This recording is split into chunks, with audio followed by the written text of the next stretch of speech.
So yun guys, welcome back sa channel natin. So gumawa ulit tayo ng isang content no para sa ngayong araw na to para makadalawang upload tayo.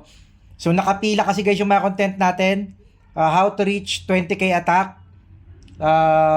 Percentage ng fruit. No, pag nag-upgrade kayo ng fruits, gaano kataas yung success rate niya? No, sa 100%, ilang percentage lang ba yung success rate? Tapos itong gagawin nating content ngayon guys, meron tayong 100 bless, no? Ay 1,000 bless, 1,000 soul. So, ang pinaka-topic natin for this video is for 1,000 bless and 1,000 soul, gaano karaming mga upgrade magagawa natin. So, doon tayo mag-focus, no? So, ako nakaisip kasi ako ng technique, no? Ng paraan kung paano mag-successful upgrade. Kasi matagal na akong hindi nakakapag-upgrade ng mga gear enhancement natin. So, may naisip akong paraan para gawin yon, no? Kumbaga, gusto kong itama yung mga dati kong mali sa pag-upgrade. So, susubukan ko ngayon yon. Dito sa video na to guys, panoorin nyo kung paano natin gagawin. Kung paano tayo mag-upgrade ng gear. Kasi ang baba ng gear enhancement natin. Okay? So, meron pa tayo nakaline up ng Joel, no? Yung Jewel of Life. Yung boost. So, nag-iipon lang din tayo ng 1,000 na Joel. Mag-iipon din tayo ng 1,000 na Jewel of Creation. Tapos yung nagre-request ng Jewel of Creation, non-trade to tradable. Gagawa natin ng content yan. Kung paano mga pinafarm nga yung joke. Tapos, ano pa ba? Kung ano nga ba daw mas maganda, bibili ka ba ng FO gear? No, ng full option gear, mas mura ba siya? O gumawa ka na lang ng sarili mong FO, no? So, yun yung mga nakapila nating topic. Sa ngayon, unahin natin yung gear enhancement. So, tara, pasok tayo guys. So, siguro hindi na muna tayo mag-shoutout sa last content naman natin na nauna rito. Ang dami nating na shoutout, no? Okay guys, so ganito, no?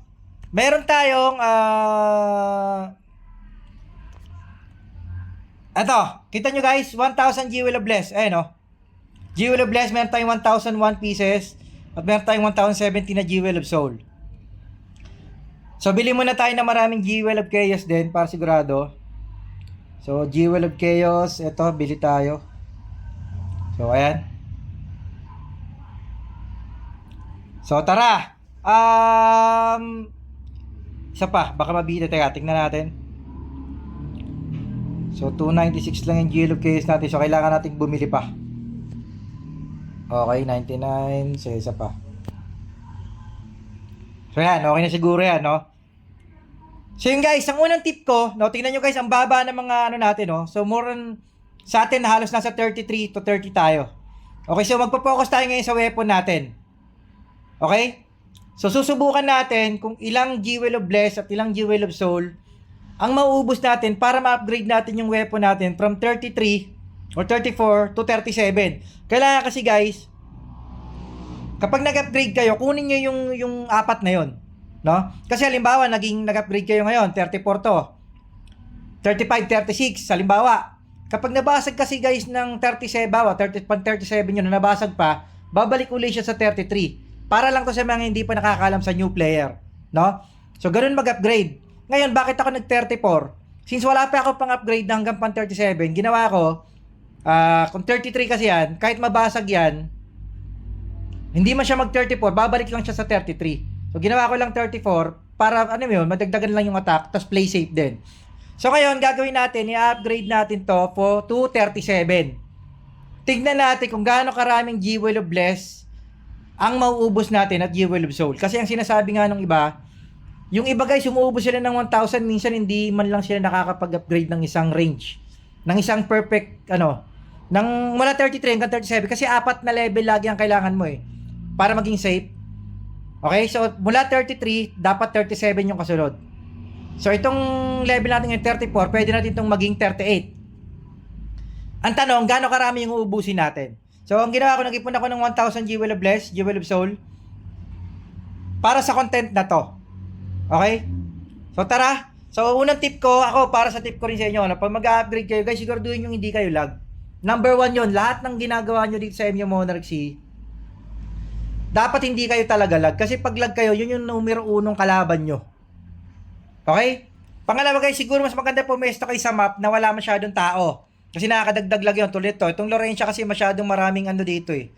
Maraming, alam mo yun, para pag namamatay dito bumabagsak. Okay? So tara, punta tayo ng, ano ba, dungeon? Okay, dungeon 2 or Lost Tower. Tara, Lost Tower tayo. So punta tayo Lost Tower 1. Kaya, so ito nga, medyo lag pa nga tayo. So dito lang tayo sa safe zone. So guys, ito na no, for the, para masagot yung mga katanungan natin. Ilan bang Jewel of Bless at Jewel of Soul ang mauubos para lang mula 33 to level 37? Okay? So ang isa pang gagawin ko guys, ang gusto kong gawin, kapag na-upgrade ko to mula 33 hanggang 37, successfully today, hindi ko na siya gagawin ulit. Bukas na uli ako mag-upgrade. Bakit? Kasi minsan, ganun ang ginagawa ko eh, pinipilit ko siyang ubusin, yung Jewel of Soul tsaka Jewel of Bless. Ang nangyayari, nauubos guys yung jewels natin. Minsan wala pang na-upgrade, minsan wala, minsan isa lang. So ang para sa akin, parang mas maganda na per day natin siya gagawin. So kung mag-upgrade ako ngayon kasakali, maging successful siyang upgrade for minimal lang, halimbawa, hindi natin naubos ng Jewel of Bless, bukas ulit, no? Tapos ipon lang ulit, no? Ipon lang ulit ng 1,000. So tara. So ito, nandito na tayo sa Lost Tower, so di masyadong lag dito. Okay naman yung connection natin. So moment of truth tayo. Gaano karaming ubusin natin Jewel of Bless? Okay? Guys, isa pa sa tip no sa gagawin ko. Halimbawa itong weapon na to. Kunyari nag-failed siya na nag-failed, ilipat nyo siya guys ng ibang item. Kumbaga, kung itong weapon na to, bawa in-upgrade natin siya tapos failed siya ng failed, limipat kayo dito sa kabilang weapon. Kasi minsan ganun yung nangyayari kapag parang malas tong isang item na to, sa kabilang item siya pumapasok. Anyway, subukan natin. Okay? Gagamit din tayo ng enhanced jewel, use enhanced jewel of, basta itong enhanced for jewel. Ito. Jewel enhanced, no? Yung kulay green. Kaya, papakita ko sa inyo. So, ituturo ko sa inyo kung anong gagawin ko, ha. So, saan na ba yung jewel? Ito, guys. Ito. Enhanced Jewel of Bless. Ang gagawin ko rito, guys, 34, 35, 36 sa upgrade ko. Yung pang 37, gagamit ako nito. Okay? So, i-check natin siya. So, ganito. Ito na, subukan na natin. Moment of truth tayo. So, 34 siya. Okay?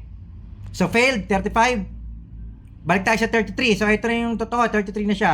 So, tara. Okay, success. Success. Failed. Okay, so, nakaka-60 na tayo. 80 na. Success. Success. Failed. Success. Success. Success. Gamit tayo nito. Yon! Guys, so, tingnan nyo. Ganun ang gagawin kong technique araw-araw. So, ngayon, makukontento na ako dito sa 37 for today. Okay? So, ang gagawin natin, bukas naman ulit tayo mag-upgrade. Bakit? Gaya ng sabi ko, kapag lagi kasi natin siyang, pag pinilit natin siyang i-upgrade, ngayong araw na to, madudurog yung jewels nyo. Subok ko na to guys, no? Marami ng beses na nangyari sa akin to. So, ang tip ko sa inyo, gayahan nyo tong tricks na ginagawa ko. Upgrade kayo mula dun sa, kunyari itong 37. Okay, so magiging 38 kayo, di ba? Kunyari, 38. Basag, di ba? Bukas nyo na siya i-upgrade. Okay, tomorrow nyo siya i-upgrade. Tapos, alam ba, 38, 39, 40. Yung pang 41, gamitan nyo ng enhanced Jewel of Bless. Okay? So, kita nyo guys, ang nagastos lang natin mula sa 1,757 pa. So, may 200 plus lang na jewel lang ang nagastos natin. Yung iba guys, yung ubus ng 1,000, hindi nakakapag-upgrade. Promise, may mga ganon. Lalo na tong Jewel of Life. Ito. Okay, so sa susunod guys, ang plano ko mag-iipon ako ng Jewel of Life, 1,000 din. So, ganoon din ang gagawin ko, same, no? Mag-upgrade ako per day. Pag nag-successfully siya ng upgrade na 4 upgrade per day, kinabukasan ko uli siya gagawin.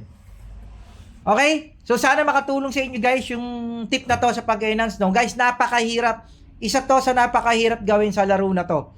Kaya hanggang ngayon, tingnan nyo guys yung plus natin sa mga gears natin, no? 37 na pinakamataas natin, meron pa tayong 30. Kita nyo naman. So, bukas guys, mag-upgrade ako ulit. Magpa-follow up ako ng content na to, itong pag-upgrade natin, kapag na-max ko yung weapon na to.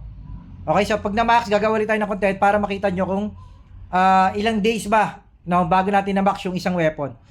So, yun lang guys, Gabelas 527, humabol lang ako ng isa pang content para sa araw na to. Para meron tayong dalawang content ngayong araw. Napakarami nating content na nakapila. Isa-isay natin yung gawin. So, sa lahat na magpapa-shoutout guys, comment kayo rito sa video na to. Again, meron tayong for sale na account, no? Yung Grow Lancer natin. So, kung meron sa inyo mag-interesado guys, share nyo yung video na yon. Kailangan kami ng player sa server namin. Napaka-konti na namin. Sulit na sulit yung account na yon para sa makakakuha. Okay? So again, ganun lang, yun lang yung tip natin, tricks and tip natin para sa pag-upgrade ng mga gears nyo, weapon, at accessories. Gabel to S527, Dark Knight, Agile. Out tayo guys para sa content na to. Out.